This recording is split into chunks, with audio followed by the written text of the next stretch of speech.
Buenas, buenas. Hoy esta explicación va para mi amigo Salomón que me la pidió y para Isabela. Me tomé más de una semana para volver a aparecer y tener tiempo para analizar lo que pasó y hoy vengo a contarles lo que veo y que posiblemente nadie quiere oír. Alicia, ¿qué es lo que nos vas a contar? Pues mira, hace 52 años, el 19 de abril de 1970, Carlos Lleras Restrepo decidió desconocer la voluntad popular poniendo de presidente a Misael Pastrana Borrero,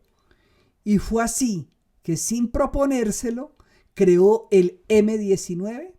o sea, la guerrilla urbana a la que más tarde pertenecería Gustavo Petro,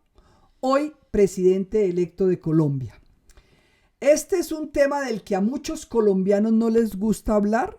pero es una realidad de la democracia colombiana. Al cabo de los años,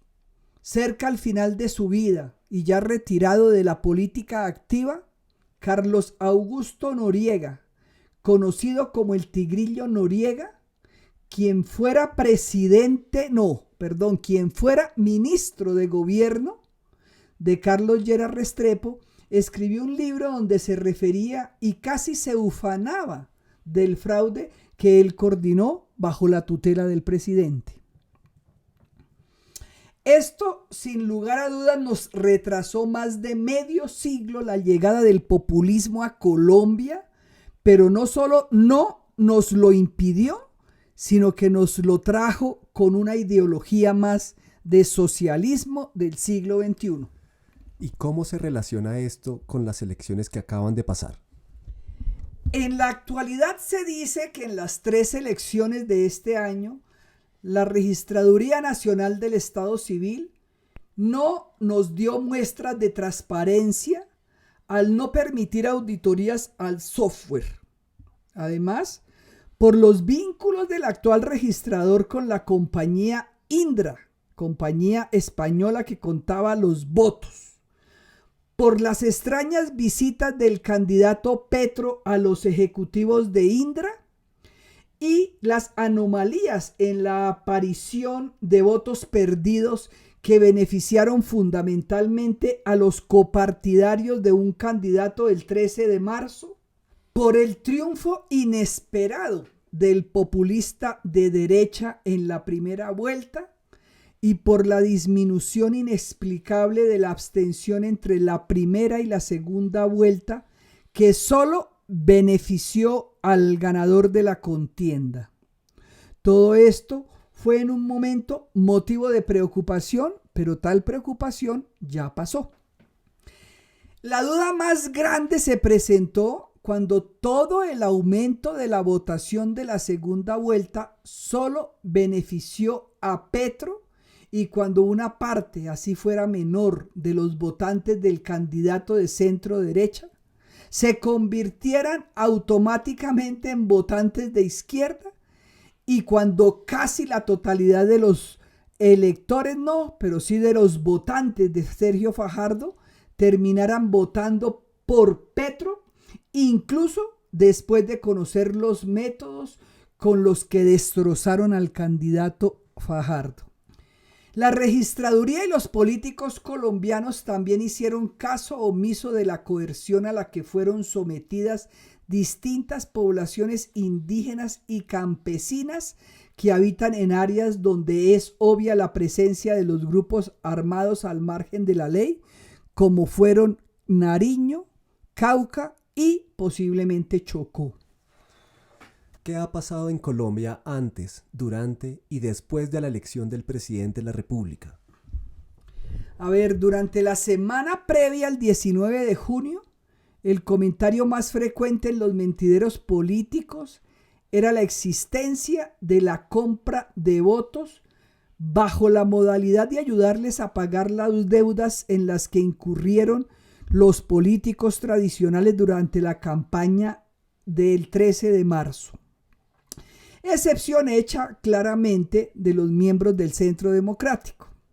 Además, se decía que ya los miembros de los partidos tradicionales estaban haciendo acuerdos con Gustavo Petro. Todos los políticos hablaban de la compra de votos, pero al unísono repetían que aunque ella existía, de ella no se podía aprobar. A los 15 días de la elección, casi toda la clase política colombiana, de nuevo con excepción del Centro Democrático y algunos partidos pequeñitos como Salvación Nacional, creo que algunos de Colombia Justa y Libre, se alineó bajo la dirección técnica del conocido de autos Roy Barreras en lo que ha venido a llamarse desde el viernes anterior a la elección el Gran Acuerdo Nacional, comenzando por la llegada de uno que otro santista que estaba afuera y uno que otro samperista que se unieron para la foto del Hotel Marriott, donde Patricia Lara nos relató con lujo de detalles la emoción incontenible del octogenario Rudy Gómez y algunos otros de los participantes convocados por Alejandro Gaviria, que se ganó el premio del más traidor de la coalición de la esperanza. ¿Y qué es lo que ha pasado más recientemente? Pues lo que ha pasado en estos últimos días es la sumisión que hoy vemos de casi todos los partidos políticos colombianos a la agenda legislativa de Gustavo Petro. Y esta sumisión solo se explica por la necesidad imperante de no perder ellos su participación ni la de sus clientelas en la repartición de la gran torta nacional, cual es el presupuesto y la nómina estatal. Por tal razón, no veo a ningún político tradicional interesado en averiguar lo que pasó en la registraduría el 13 de marzo, el 29 de mayo o el 19 de junio del año en curso. Hoy casi ninguno de ellos quiere quedar por fuera de esta repartición, pues a excepción de los miembros del Centro Democrático, los otros políticos que van a ocupar las curules en el Congreso no saben vivir ni reproducirse de ninguna otra manera. Así las cosas, el único partido que podría llegar a ser algo de oposición será el minoritario partido creado por Álvaro Uribe, por cuanto este partido nunca ha vivido del erario público, porque ni siquiera cuando eligieron al presidente Duque, el partido de Uribe gozó de participación amplia en el Ejecutivo. El 20 de junio nadie quería revisar las irregularidades de la registraduría. El ingeniero Rodolfo Hernández nos salió más petrista que rodolfista. Y lo cierto es que ya casi todos los políticos, comenzando por César Gaviria y siguiendo por Germán Vargas Lleras, para solo mencionar a unos de ellos todos se montaron al tren de la victoria para que sus copartidarios vayan a rendirle pleitesía a Roy, el más sucio de los contendores del 2022. Sin embargo, hoy hay más de 10.500.000 colombianos que votaron por Rodolfo, que no viven del Estado sino de su trabajo productivo y quienes se quedaron sin una representación parlamentaria grande para hacer una oposición sana para la democracia colombiana. La mayor parte de la gente que votó por Hernández debe saber que no tienen quien lo represente y que como país nos enfrentaremos al desarrollo de un gobierno populista cuyo propósito fundamental será crear una clientela sólida como la que han ido construyendo en Bogotá, Cali y Medellín los alcaldes de izquierda para seguir reproduciéndose per secula seculorum, y esto lo harán a través de subsidios y órdenes de servicios o trabajos no productivos que a la vez son fuente de corrupción por la baja capacidad de control que ha mostrado el modelo colombiano y por la imposibilidad de tener un gobierno austero, por la infinidad de compromisos y promesas de campaña. Solo miremos hacia el sur del continente y encontremos el caso de Argentina, que antes de Perón era la séptima economía mundial